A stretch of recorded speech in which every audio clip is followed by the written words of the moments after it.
श्रेष्ठ आहे का नाही? हा, नामचिंतन घ्या. परंतु नेमकं नामचिंतन तरी कोणचं घ्यायचं? तर महाराज अभंगाच्या 4थ्या चरणामध्ये सांगता, विठ्ठल केशव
रामकृष्ण हरी विठ्ठल केशवा मंत्रा जपावा सर्व काळ. कारण जगद्गुरु तुकाराम महाराजांनी सांगितलं बाबा, कारण की हा मंत्र सोप्यामधला सोपा आहे.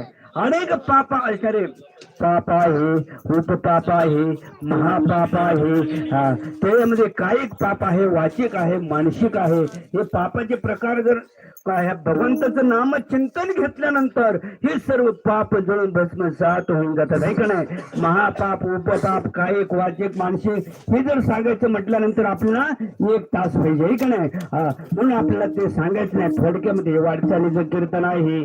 सर्वजण आता डोळे झाकायला लागले. आपल्याला सकाळी लवकर उठायचे आणि लवकर निघायचंय. त्याच्यामुळे आपण थोडक्यात 5 मिनिटामध्ये आपल्याला सेवा समाप्त करायची आहे. विठाला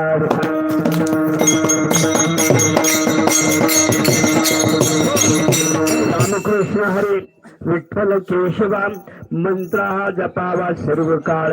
हा सर्वांमध्ये श्रेष्ठ जर मंत्र कोणता असेल तर रामकृष्ण हरी, ऐक नाही, हा सर्वांमध्ये श्रेष्ठ मंत्र सांगितलेला आहे. कधी जगद्गुरु तुकाराम महाराज असणारे आपला आराध्य दैवत असणारे भगवान पंढरीश परमात्मा त्या पंढरदिशीची आण वाहून सांगतात, बाबांनो याच्याशिवाय दुसरा मंत्र नाही.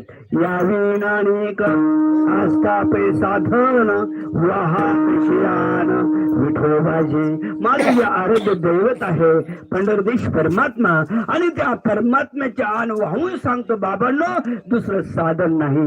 अनेक साधन तुम्ही करायला जाताल परंतु त्याच्यामध्ये तुम्ही काय कराल? फसाल, है की नाही? परंतु भगवंताचं नाम चिंतन घ्या फक्त, बाकी काहीच करण्याची गरज लागत नाही. कारण हे जे आहे साधू संतांनी तुमच्या आमच्या करता सांगितलं, हे घेणारा फक्त तोच शहाणा आहे. कोण? जो भगवंताचं नाम चिंतन हेच श्रेष्ठ आहे असा जाणणाराच एक शहाणा आहे, आणि तोच हे सर्व काही त्या ठिकाणी घेऊ शकतो. हे महाराज अभंगाच्या शेवटच्या चरणात सांगतात.